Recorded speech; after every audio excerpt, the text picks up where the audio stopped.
할렐루야. 오늘 드릴 말씀의 제목은 세 가지 유형의 믿음입니다. 본문은 갈라디아서 2장 14절 한 절 말씀입니다. 그러므로 나는 그들이 복음의 진리를 따라 바르게 행하지 아니함을 보고 모든 자 앞에서 게바에게 이르되 내가 유대인으로서 이방인을 따르고 유대인답게 살지 아니하면서 어찌하여 억지로 이방인을 유대인답게 살게 하려느냐 하였노라. 아멘. 오늘 설교의 제목을 들어보시면서 좀 의아하게 생각하신 분들도 있을 것입니다.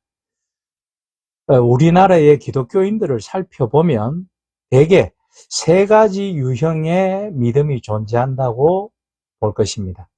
그것은 첫 번째 율법주의적 크리스찬, 그리고 미국식 크리스찬, 그리고 그리스도적인 크리스찬, 즉 본질적 믿음을 추구하는 분들이죠. 초대교회에도 이미 그러했듯이 유대교적 관습과 율법적 바탕을 버리지 못하고 율법주의적인 사상에 그리스도를 믿는 신앙을 전복시킨 사람들이 있었습니다. 그들을 유대주의자라고도 부릅니다. 유대주의자란 모세의 율법과 같은 유대주의 관습과 의식들을 놓지 못하는 기독교인들에 대한 용어이죠. 유대주의자라는 이 용어는 오늘 본문에서 유대인답게라는 헬라어 단어 이우다이조라는 뜻으로 신약 성경에서 단 한 번 사용되었으며 그 뜻은 유대인처럼 살다, 유대화하다를 의미합니다.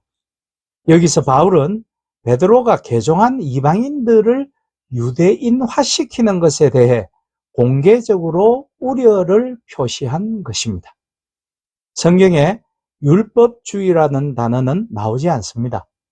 그러나 율법주의자들은 오래된 유대교적인 규칙과 규정을 문자 그대로 엄격하게 지킬 것을 믿고 그렇게 할 것을 요구합니다. 사실 오늘날 성경을 문자 그대로 믿고 지킬 것을 요구하는 신앙도 유대주의적인 거겠죠. 교리적으로 볼 때 율법주의는 본질적으로 은혜에 반대되는 개념입니다. 율법주의의 입장을 취하는 사람들은 종종 율법의 진정한 목적을 보지 못하죠. 율법은 우리를 그리스도께로 인도하는 초등교사입니다. 다른 말로는 몽학선생이라고도 하지요. 그런데 초등교사는 초등학교 교사를 뜻하는 것이 아니라 초보적인 교사, 초보적인 가르침을 행하는 사람, 아직 뭘 잘 모르는 교사, 이게 갈라디아서 3장 24절에서 나오는 것이죠. 자칫 우리들도 신앙생활 하다 보면 율법주의에 빠질 수 있습니다. 왜냐하면 나를 높이고 상대방을 단죄하고 낮추려는 의미가 다분히 그 속에 누구나 그렇게 하고 싶어 하는 욕망도 있으니까 말씀이죠. 우리는 서로에게 은혜를 베풀도록 주께 교훈받았습니다.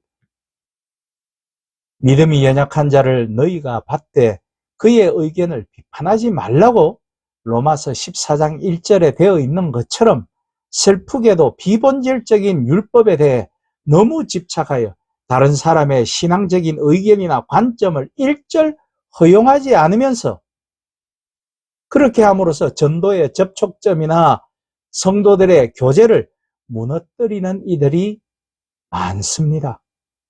그것이 율법주의의 잘못된 점이죠. 오늘날 많은 율법주의적인 신자들은 자신들이 하는 성경 해석이나 심지어 자신들의 전통에 대하여 무조건적인 지지를 요구하는 잘못을 범하기도 합니다.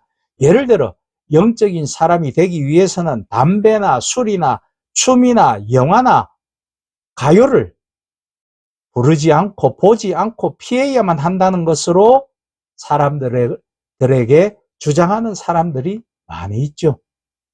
하지만 사실은 이러한 것들을 피하고 안 하고 보지 않는다고 해서 영성이 보장되는 것은 아닙니다. 사도 바울은 골로새서 2장 20절로 23절에서 율법주의에 대해 다음과 같이 경고하죠. 너희가 세상의 초등학문에서 그리스도와 함께 죽었거든 어찌하여 세상에 사는 것과 같이 규례에 순종하느냐. 곧 붙잡지도 말고 맛보지도 말고 만지지도 말라 하는 것이니 이 모든 것은 한때 쓰이고는 없어지리라. 사람의 명령과 가르침을 따르느냐. 이런 것들은 자의적 숭배와 겸손과 몸을 괴롭게 하는 데는 지혜 있는 모양이나 오직 육체 따르는 것을 금하는 데는 조금도 유익이 없느니라 라고 기록되어 있습니다.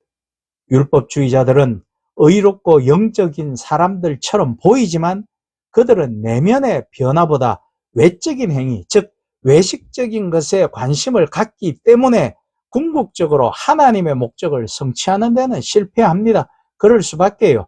내가 겉모양으로 다른 사람들에게 내가 영적인 사람이다, 내가 참으로 믿음이 좋은 사람이다 라고 보여주기 때문에 그들의 속은 비어있고 그들은 실제로 신앙적이지 못하며 사랑이 그 속에 있을 리 만무한 거죠.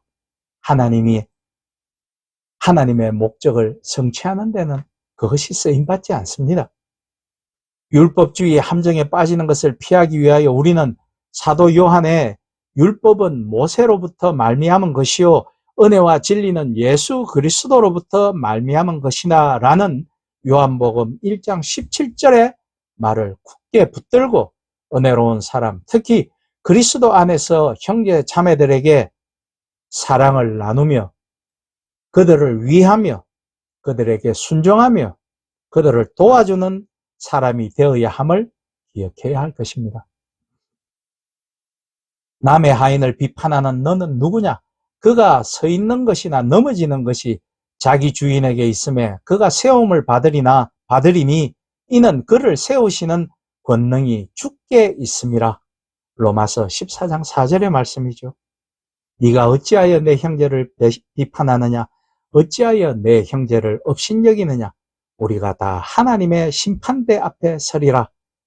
는 같은 장 14장 10절의 말씀도 우리는 기억해야 할 것입니다. 여기에서 주의가 꼭 필요합니다.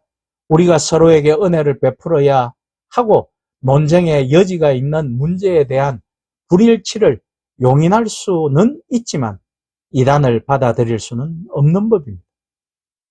성도들에게 단번에 영원히 맡겨진 믿음을 위해 싸울 것을 우리는 유다서 3장에서 권고받았습니다.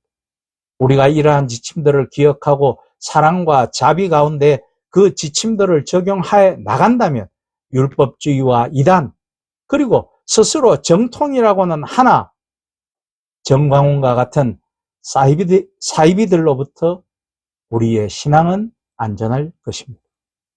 그러므로 요한복음 8장 31절로 32절, 36절에서 이르시기를 그러므로 예수께서 자기를 믿은 유대인들에게 이르시되 너희가 내 말에 거하면 참으로 내 제자가 되고 진리를 알지니 진리가 너희를 자유롭게 하리라 하신 것입니다.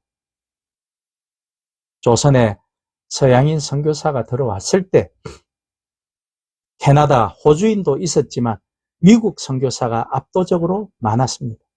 19세기 말 선교에 헌신했던 사람들은 미국 개신교 중에서도 보수적인 부류의 선교사들이 압도적이었죠. 이들은 서울과 평양을 중심으로 선교 활동을 했고 1907년 평양 대부흥운동으로 큰 성과를 내었습니다. 이들의 영향을 받은 서북 청년단이 후에 해방 후 한국으로 내려오면서 한국교회의 기반을 만들기도 했습니다. 저는 지금 미국식 기독교인들을 이야기하고자 하는 거죠. 또한 일제강점기 시절 조선예수교 장로교 공의회가 교회는 나란 일을 하는 곳이 아니다라는 정치 참여 불가 입장을 내어놓으며 기꺼이 신사 참배하였고 나라가 멸망해 가도 교회는 오히려 부흥을 맛보았습니다. 갈 곳 잃은, 목적을 잃은, 나라를 잃은 국민들이 어디로 모였겠습니까? 의병을 조직하거나 저항하는 기독교인도 있었지만 한국교회 지도자층은 조직적으로 대항하지 않았습니다. 이들은 원산기도 모임, 평양대부흥운동, 백만인 구령운동 등 철저히 교회 테두리 안에서만 머물렀습니다. 미국 개신교는 한국 교회의 삶의 방식을 정해줄 정도로 큰 영향을 끼쳤죠. 그리고 6.25 전쟁 중에 한국을 보호해주고 그들의 물자를 공급해주고 막강한 힘을 갖고 살 수 있도록 도와주었습니다. 그 결과 1945년 해방된 후 비교적 교육을 잘 받은 기독교인들이 사회 핵심 인사로 들어오게 되고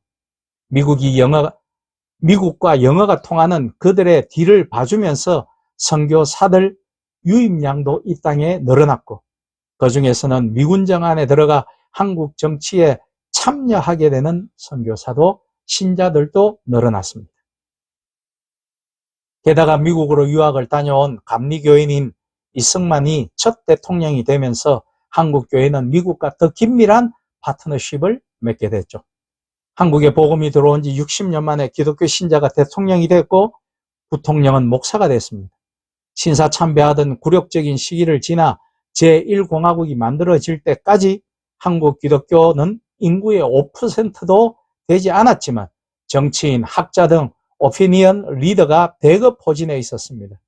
장관급 40%가 드디어 기독교인이 되었습니다. 미국이 원조물자를 보내면 교회가 그 원조물자의 배급자가 되었고 교회는 사회적, 정치적으로 절대적인 이 사회, 이 국가에 영향력을 미쳤으며 미국의 지원을 받는 교회는 그 특권을 누리게 되었습니다. 그때 크리스마스가 공휴일이 되었고 이 땅에서 기독교가 국교적인 성격을 한동안이나마 띠게 되었습니다. 한국은 1970년대 초반 유신 정권부터 박정희 전 대통령이 사망하기 전까지 사회적 암흑기였으나 사회 분위기와는 달리 교회는 정부 지원을 받았으며 성장해 갔습니다. 몇 사람만 모여도 잡아가던 1973년 빌리 그레이엄 목사가 와서 한국에서 전도대회를 열었고 100만 명이나 모였습니다. 예배 때 경찰 군악대가 와서 연주하였고 대회 참가자들에게는 통행 금지령이 해제되었습니다. 민주주의가 가장 어두웠던 시절 개신교는 5%에서 드디어 20%로 약진하였습니다. 드디어 한국의 메인 종교로 급부상하게 되었죠. 그래서 한국 사회 주류의 목소리는 예수님만 빼면 한국 교회 주류 목소리와 정확하게 일치하게 되었습니다. 미국처럼 되기를 원하는 이들은 자유민주주의와 시장경제 시스템을 추종합니다. 어느 땐가 한국 보수 개신교는 성경을 통해 세상을 보는 것이 아니라 우익 정치 이념과 천민자본주의와 그리고 미국의 눈으로 세상을 보게 되었습니다. 그러니 교회에서 미국식으로 자꾸 예배나 형태들이 닮아가는 것이죠. 미국 교계와 언론이 꼽는 21세기 가장 영향력 있는 목회자 중 한 사람인 존 메가더 목사가 2014년 내한에서 중앙일보와 인터뷰하면서 이런 말을 했습니다. 이제 미국은 기독교의 가치를 잃는 데 200년이 걸렸습니다. 과거 미국은 기독교가 사회와 문화를 뒷받침했지만 기독교 중심이란 말이 점점 기독교적인 문화로 변질되었다가 이제는 신이교주의, 네오 페이거니즘으로 변질되었다고 합니다. 즉 믿지 않는다라는 것입니다. 떠나갔다라는 것입니다. 한국은 그 과정을 밟기도 전에 갑자기 모든 것이 끝난 듯하다라고 이야기합니다.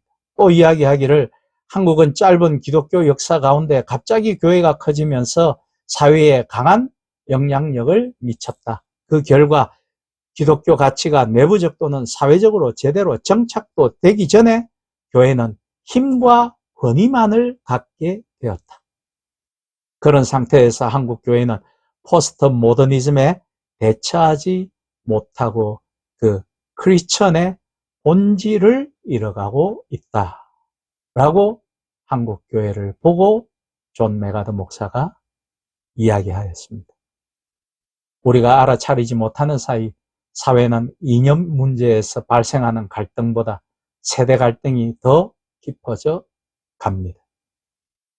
그리고 새로운 사회적, 문화적 환경에 제대로 대처할 아무런 준비도 교회는 되어 있지 않았습니다.